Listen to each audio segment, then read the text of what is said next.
We are already recording, so we should be good to go there. And just want to give you guys a heads up. I don't think Kristen emailed everyone, but she is not able to attend tonight. She's out of town for work at a conference. So Kristen will not be joining us. And I have not heard from Sean one way or the other. So whether he will join us or not, but we'll go ahead and get started out of respect for everyone's time. So we are close to the finish line when it comes to the ADU ordinance changes. So I'm excited about that. I guess sorry, I guess we'll officially call the meeting to order and roll call. I see we have Amber and Angela with us tonight. So yes, so tomorrow is the work session at 6:30 for City Council, and the ADU ordinance changes are on the work session agenda. And then the council meeting afterwards, we decided we could have added it to the council agenda immediately following that work session, but Michael and I decided to give it a little bit of space in case somebody attends that work session and wants to comment. They would have, of course, the public forum for comment at the council meeting, as well as then in between our September meetings. So the second meeting in September is the 27th. So the actual ordinance changes, the first and second readings would be on the meeting on the 27th of September. So that's where we're at. I did attend earlier this month, last week. I attended the Human Services Commission meeting and got the support of our Human Services Commission members. And then the Planning and Zoning meeting, again, also last week, and got the official yes vote, unanimous vote from Planning and Zoning with all of the changes that they had requested from the previous meeting. So I don't know if either of you guys, or if Amber, if you've seen the changes, have either of you looked at kind of the ordinance as it stands right now? It would have been released with the work session agenda. I haven't seen it after the revisions that were made at last week's meeting, which I wasn't able to attend. But, no, I haven't seen it either. Okay, I have it on my other screen, so let me pull that over and share. Do that, and I'll probably do this again. Share screen.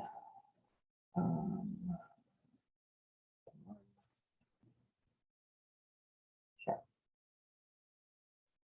Okay. Oh, that's weird. It just swapped to my other screen. But you guys can see, can you see the memo on my other screen? Yeah. All right, good deal.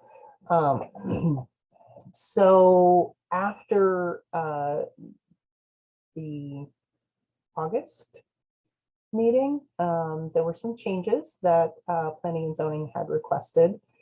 And then this is actually the follow-up after the September meeting. So there were further modifications at the September meeting. And then this is the revision, basically, that they voted on. And so this is what is being discussed by council tomorrow night. So you'll notice, basically, first of all, in the initial ordinance, Planning and Zoning had talked about only detached, and then they changed it to either attached or detached. So that was one of the changes there, removing that language, the detached. And then specifically stating down here, and this was wordsmithed a little bit, smaller independent residential dwelling unit that can either be attached or detached from the single family home with kitchen and bathroom facilities. So to specify that, this becomes an ADU because it has a kitchen and a bathroom facility. The 800 gross square feet came from some plans that they had found that former Mayor Greenberg, as well as Anthony, and I think even Brian, was involved in looking at other other cities around the country, and specifically architectural plans for ADUs. And Amber, I think you had done some research yourself about that 800 square feet. Yes, and so just to confirm, that will be for both the attached and the detached, 800 square feet is what was agreed to.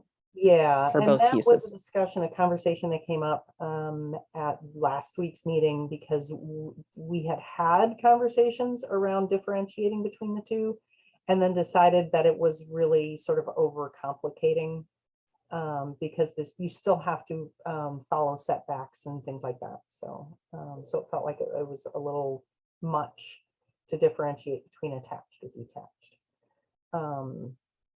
And then again, just striking number 2, because that was something that Anthony forgot to remove, so that they must be detached from the original version.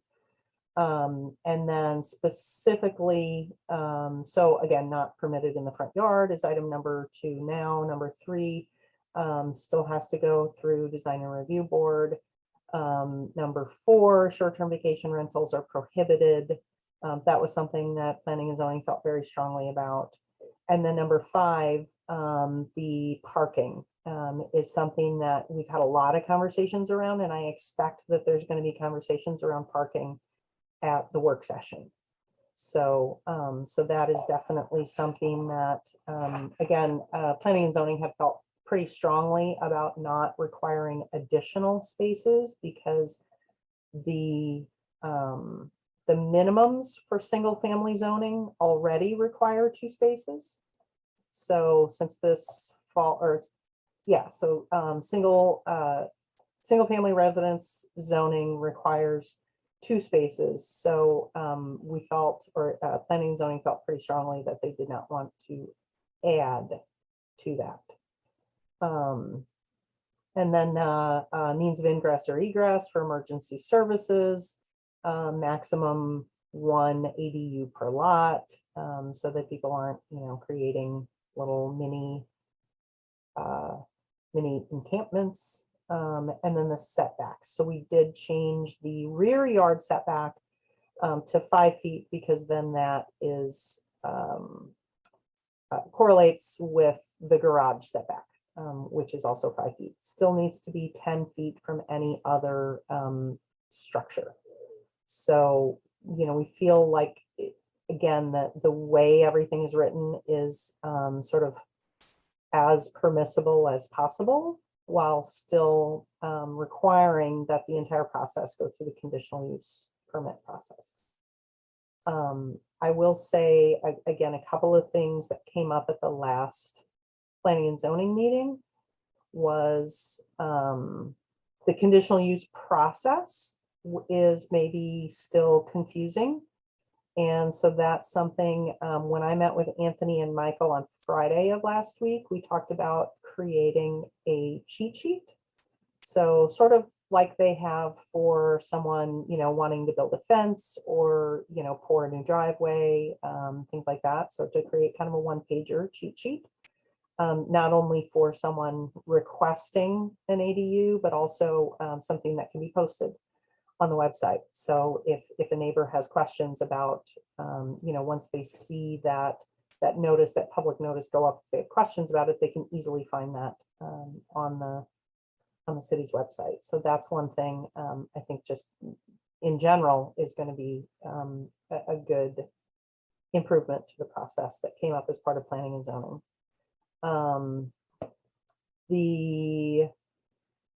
We talked at planning and zoning, several of the members had questions about how is this not a duplex? And I don't know that there's necessarily an answer for that, except to say that in the language in the definition, it states that the ADU is smaller square footage. So, I mean, if you have an 800 square foot home and you're building an addition that's 800 square feet, technically you can't do that because the definition is that it needs to be smaller. So that may or may not be something that comes up with council. I don't know.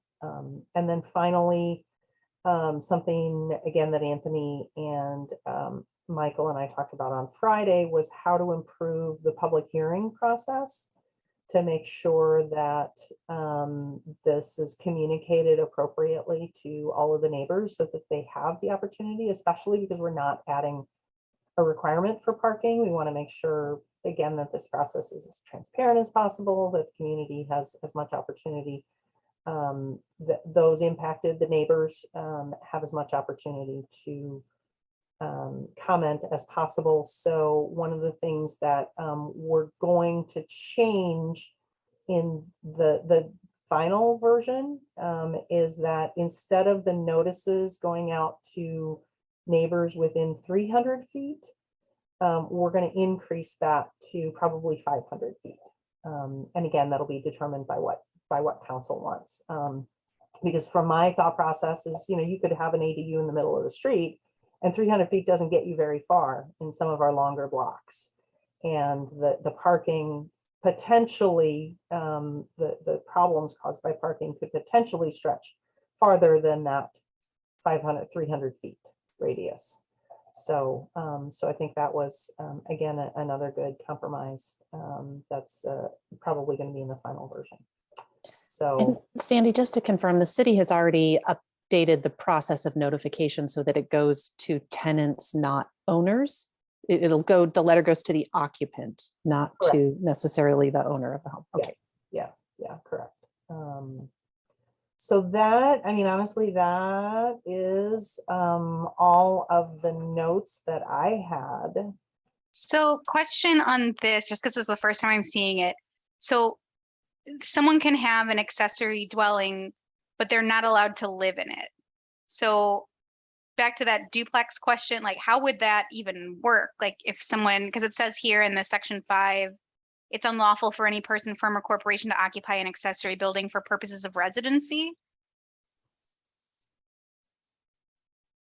So there, I just want to make sure that I'm interpreting that the right way. So where? Sorry, where down further. Still further, sorry, right there. Section 56, yeah, that one, with the exception of, okay, never mind, I didn't, context is important. With the exception, okay, so it is lawful for someone to live in the accessory dwelling unit long-term. Just yes. like, so somebody could rent one of these out long-term, but they couldn't do short-term vacation rental. Correct. Got it, okay, thank you. Yep.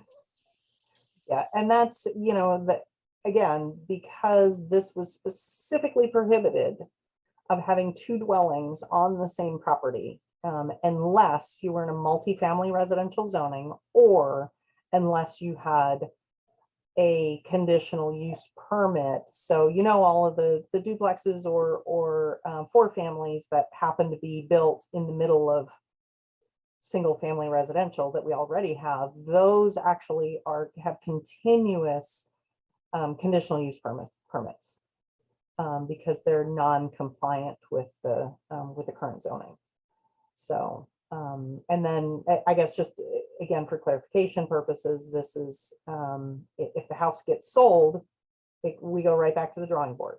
It's, conditional use is just that, it is conditional upon the owners, the homeowners. So,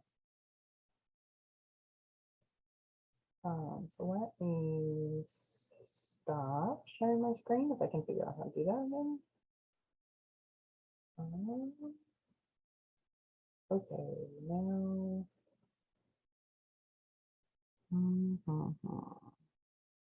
Zoom, where are you? There you are.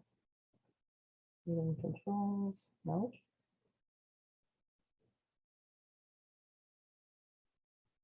Come on, Zoom.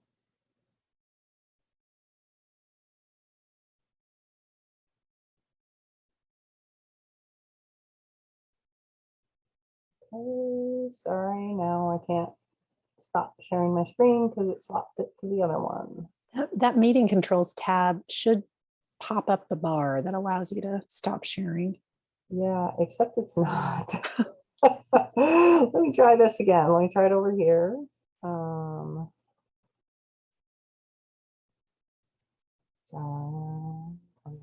Maybe exit full screen. That might help.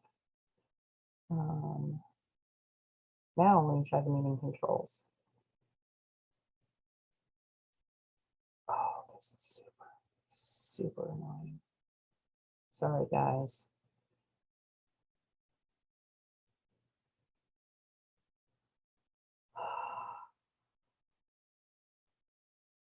Okay, so where are my meeting controls?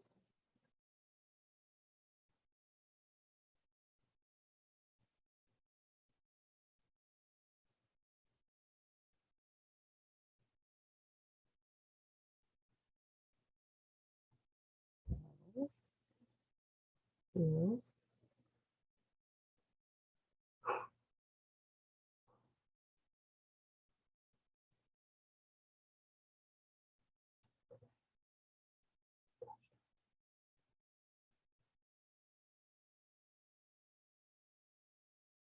All right, well, I guess I will just keep sharing my screen because I can't figure out how to stop sharing the screen. So this is new laptop wants to like put everything onto both within Zoom, and even though I tell it to like not use two monitors or do side by side or whatever, it's just being weird. So I may have to go to my personal laptop and not have two monitors for future calls. So let me see. I wanted to see if I can even get back to it.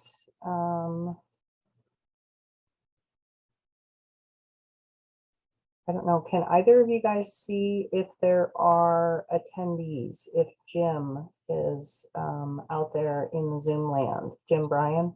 Looks like it's just the three of us. Okay, all right.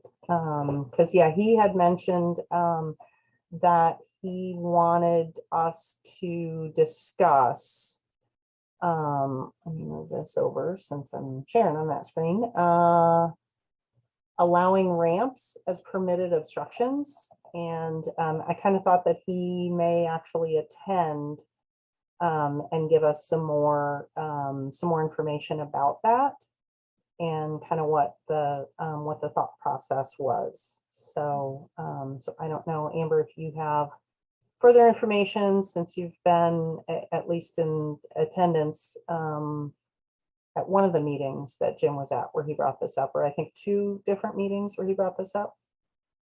Yeah, is it possible that he's watching the webinar and needs to be promoted to a panelist? Well, so that's what I was asking, if there was somebody watching. No, it says 0 attendees and 3 panelists. Okay. Okay, yeah, because that's what I was looking for, and I cannot get back to that screen, which is just super duper frustrating for me. So Yeah, so this did come up in our August planning and zoning meeting, where Jim has had some questions about the ordinances related to ramps, but we didn't dig in at P&Z into that question very substantively. Brian did answer some of the initial questions that Jim had, but I think it bears digging into and really understanding where we might improve that section of the code. But I would love to hear from him directly about the concerns that he has. I did pull up that section. Oh no, wait a second. Okay, that's sorry. That's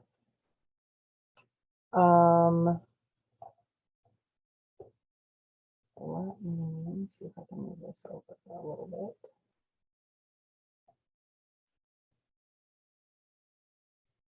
General bulk. So this is, I believe, where it is. So permitted obstructions, I believe is where he's asking us to add. But I'm actually, I mean, reading it in more detail tonight. I mean, ADA ramps are in there as a permitted obstruction. So I don't know. Do you know if he had questions about, I guess that section 5642 about, you know, what would be compliant in a ramp? Because I think we had a couple of notes all the way back from April on that, but. Yeah, let me see. If there's a license required. Maybe he's looking for it to be permitted without a license. I don't know. The application.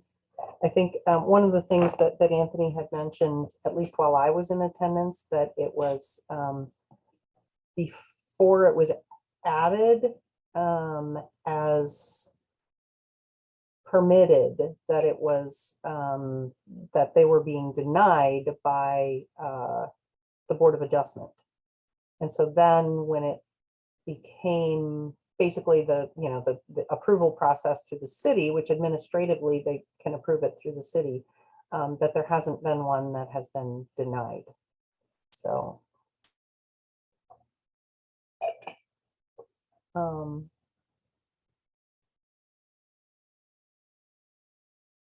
yeah, so I guess we'll just have to table that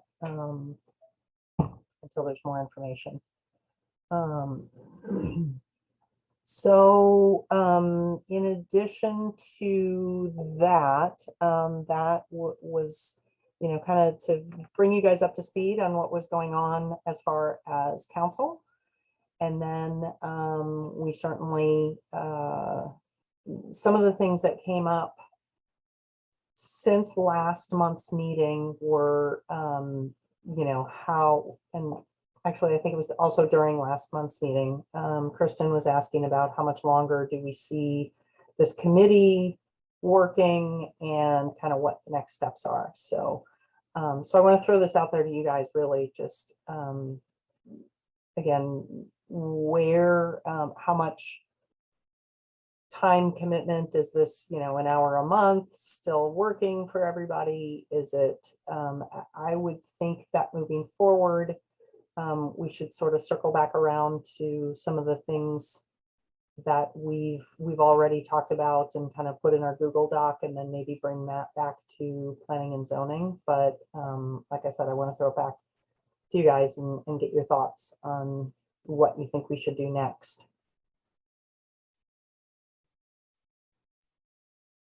It did seem to me at the last planning and zoning that I was able to attend in August that there were a couple of things that especially our new commissioners had been looking at and were interested in talking about more. So I think we discussed at our last committee meeting what sort of process of interchange we might establish, whether we invite planning and zoning to let us know which areas they'd like us to look into deeper, or whether we compile a list of things that we think should be looked into more deeply and get their feedback on which ones, you know, we might want to collaboratively examine.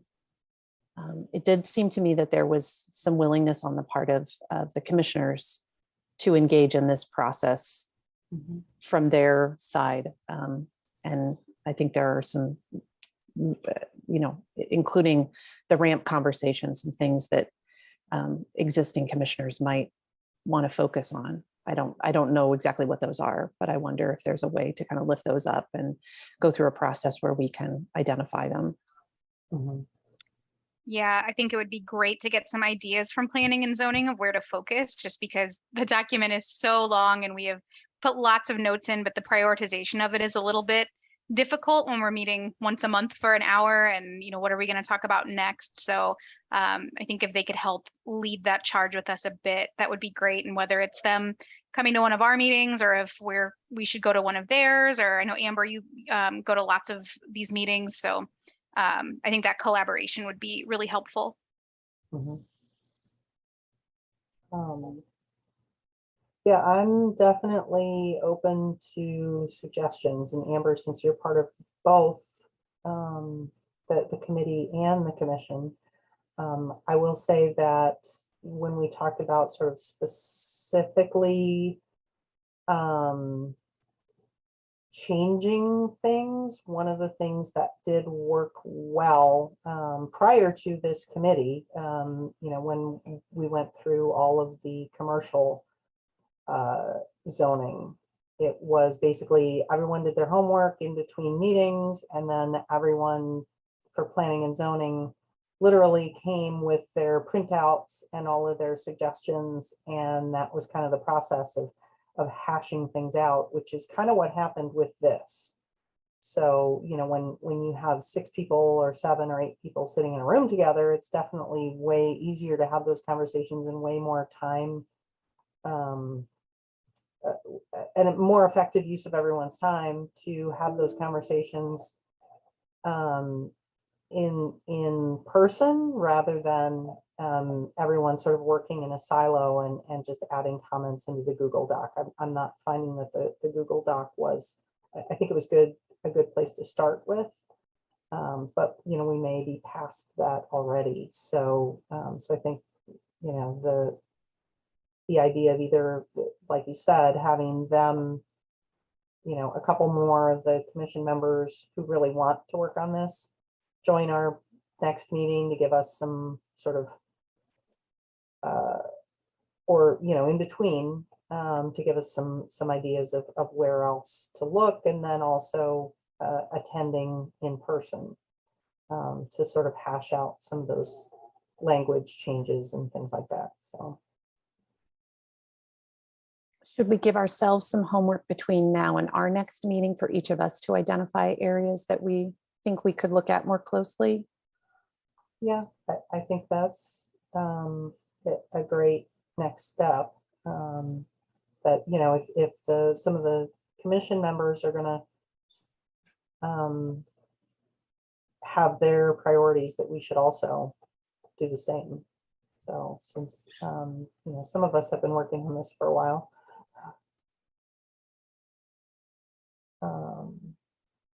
So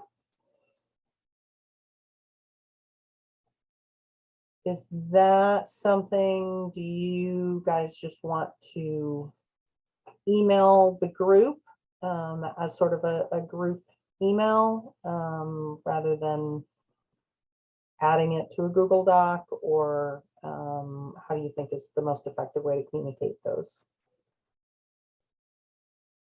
Or to bring them to the next meeting, bring your notes to the next meeting?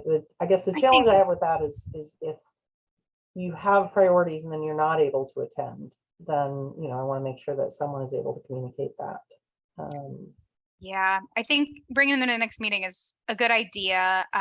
For me, that Google Doc, I like the Google Doc, but if you all prefer email, that's fine too. But it's easy for me to go in and highlight and say, like, this is one of Angela's priorities, or this is an area that I'd like to fucking put in a different color or something like that. So it's, but I can pull that out into an email as well. Yeah. Yeah, I think I will be back in that document trying to prioritize some of my thoughts. So I'm happy to just sort of extract that into an email, and maybe we have a sort of an agenda deadline, maybe a week before the meeting, where we send you what we think we'd like to add to that discussion. Yeah, I think Angela, you alluded to the fact that because it is such a long, 110, 111 pages, something like that. That's a lot. Yeah. If whatever you do within the Google Doc, if then you can also reinforce that to me so that I don't have to go hunting. Oh, sure. Yeah. That would No be problem. great. again, the new requirements of my work computer do not allow me to access Google Docs anymore. Which is probably a good thing, because I don't know if it's been widely reported, but IHG was hacked. So all of our systems, really our reservation systems, were down for almost all of last week. So Oh my guests goodness. could not book through ihg.com. They had to book at hotels direct. And they had to call up the hotel. The good old fashioned way of booking a hotel room. Wow. So, yeah, so it wasn't great. It wasn't a great week, and we're still struggling to get back on track a week later. So yeah, and I keep getting little pop-up messages today that I need to change my password. I changed my password last week, but I have to change it again. So yeah, I think what do you guys think in terms of Amber, you mentioned an agenda deadline. If we are meeting on our next meeting, let me pull up my calendar real quick.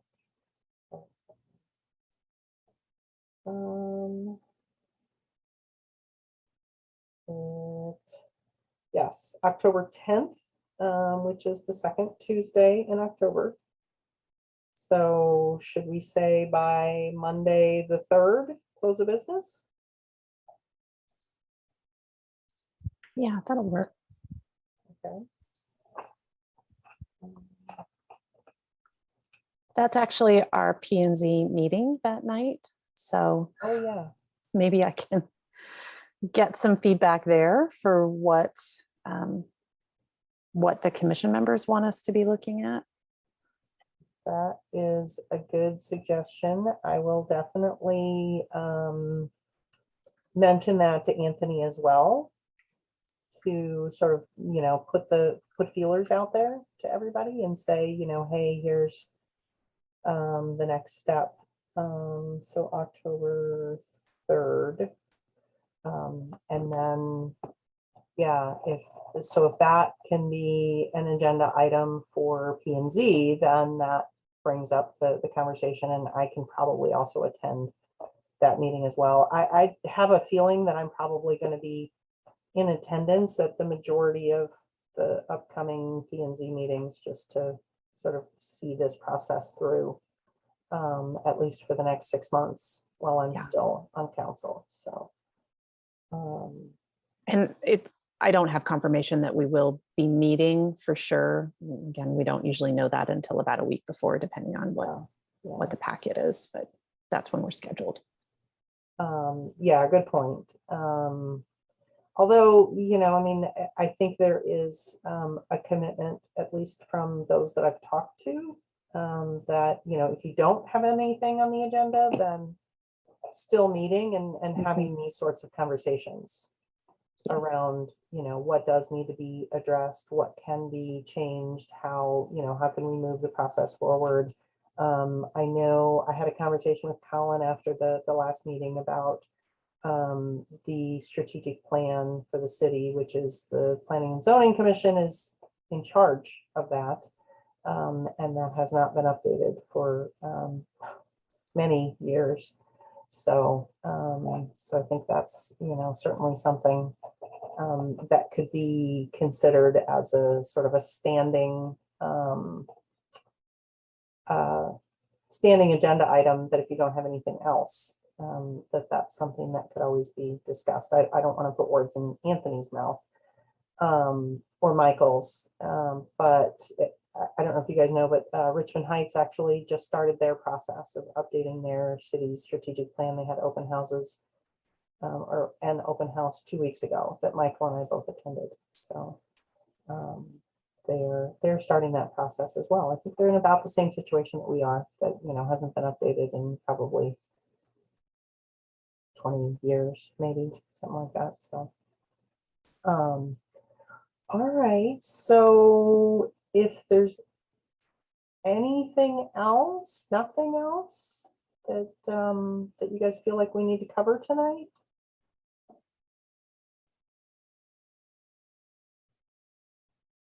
I think so. All right, well, then we should entertain a motion to adjourn, as Kevin always says. I'll move to adjourn. Second. All right. Meeting is adjourned. Our next meeting is again, the Monday night, the 10th. And so if you can get me by approximately Monday, the 3rd, some priorities for where you think we should go next, that would be great. Sounds good. Okay, thank you. Thank you. All right. Thank you. Appreciate your time. Bye-bye. Bye-bye.